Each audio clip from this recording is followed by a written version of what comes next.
Dumbbell. Welcome to week 10 of Postpartum Abs. Congratulations on making it this far. Not everyone is super duper consistent, and you have been. The fact that you are seeing this means that you've been doing work on yourself, mama, consistently, and that is something to be proud of. As always, we are getting 5% harder, so listen to your body, go at your pace, not at mine, and you will need either a cable for some more Pallof presses or a dumbbell. And either way, whether you have that cable or not, you'll want a light weight for something else that we are doing today. Go ahead and grab your water. Relax, mama. You've got this 3 times a week, 1 day in between each days. We're going to do this. And you can go ahead and, if you would like, increase your activity on the other days. Just make sure to avoid any exercise that engages your core too much in a way that might hinder it, okay? So we're going to give ourselves that full 12 weeks before we're doing some things that might be extra hard, like planks. If, a shoulder plank tap comes into one of your workouts, maybe we avoid that one, all right? Maybe we still avoid jumping jacks as we're recovering our pelvic floor. Exercises that feel a little hard on that pelvic floor, avoid, but you can go ahead and start doing the other ones so long as it's okay with your doctor as well. All right, let's go ahead and get started.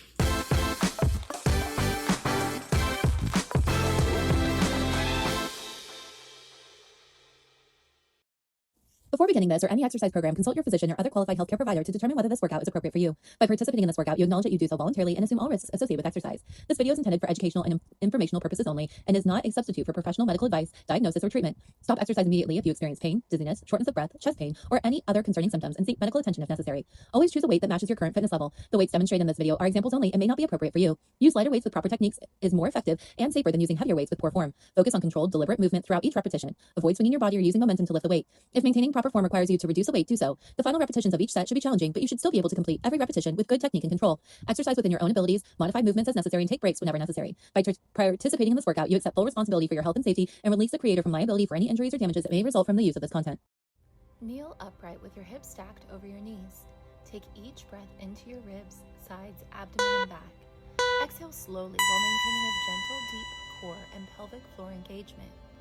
Add a gentle 3-second core brace at the end of every exhale before taking your next breath.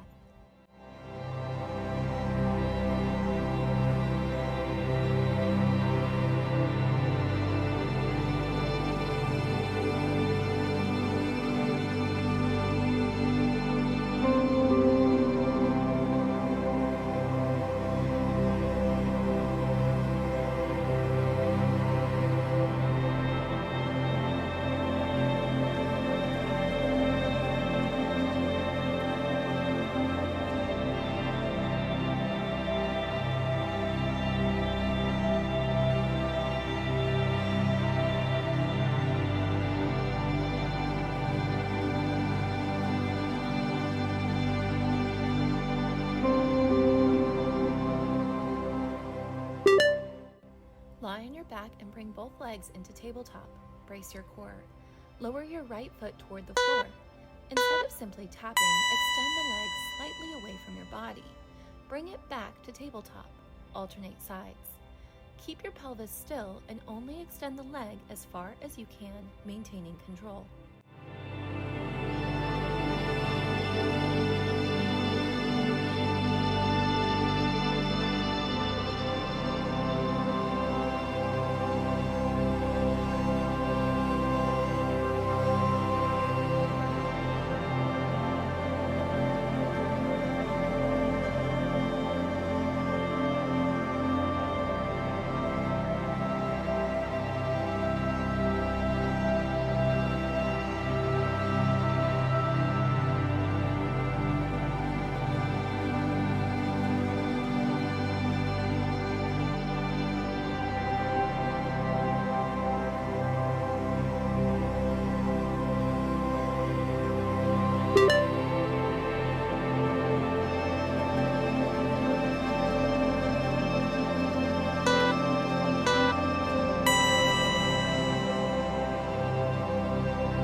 Start with both knees over your hips and your arms reaching toward the ceiling.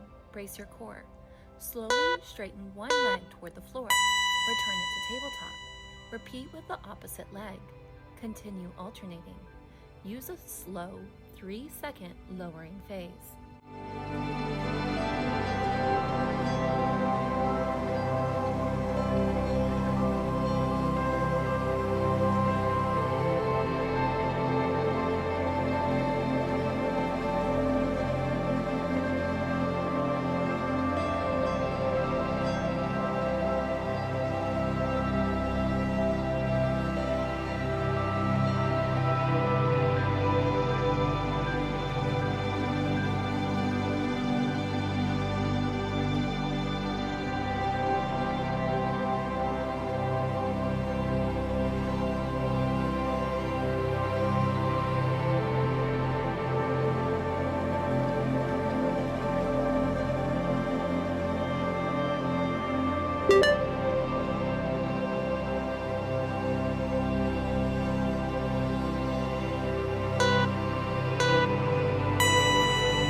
Lift into a glute bridge. Keep your hips elevated.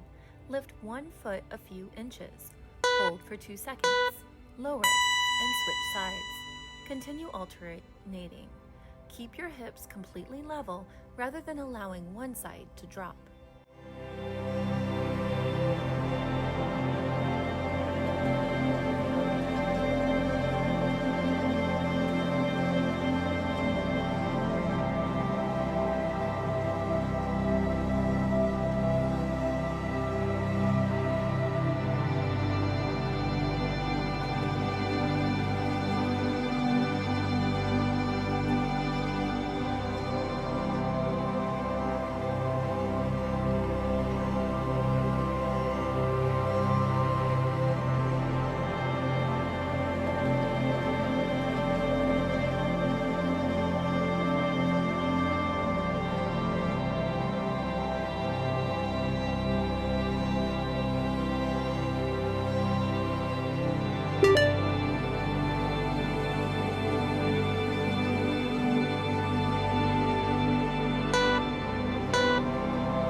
Start on your hands and knees.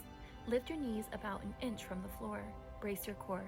Slowly tap the opposite shoulder. Return your hand to the floor. Switch sides. Take about 2 seconds for each tap. The slower movement increases the stability demand without requiring a completely new exercise.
Start on your hands and knees. Extend your right arm and left leg. Pull your elbow and knee toward each other. Extend them back out and pause for 1 second. Repeat before switching sides. Keep your hips square and your spine controlled.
Set up in a modified side plank.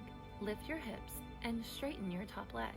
Lift it a few inches and lower it with control, continuing for the full duration of 45 seconds. Switch sides.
Set up in your half-kneeling position with the band anchored beside you.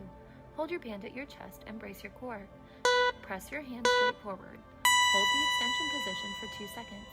Bring your hands back to your chest and repeat. Don't allow the resistance band to rotate your torso.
Kneel upright with your hips stacked over your knees. Hold a light dumbbell or weight at chest height with both hands. Brace your core. Slowly circle the weight around your head. Bring it back to the starting position. Reverse the direction afterwards and continue alternating directions. Keep your hips and torso completely still.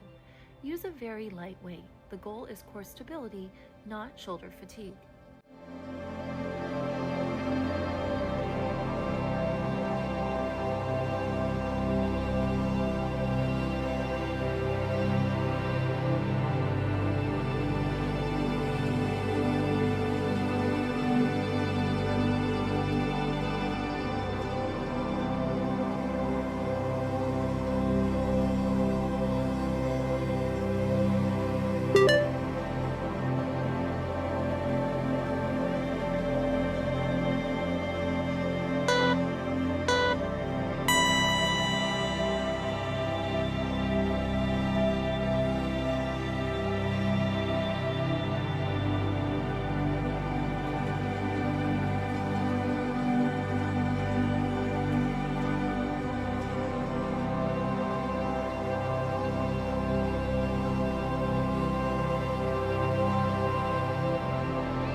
Sit your hips toward your heels and reach your arms forward. Take slow breaths into your ribs and back. Allow your abdomen and pelvic floor to relax as you breathe.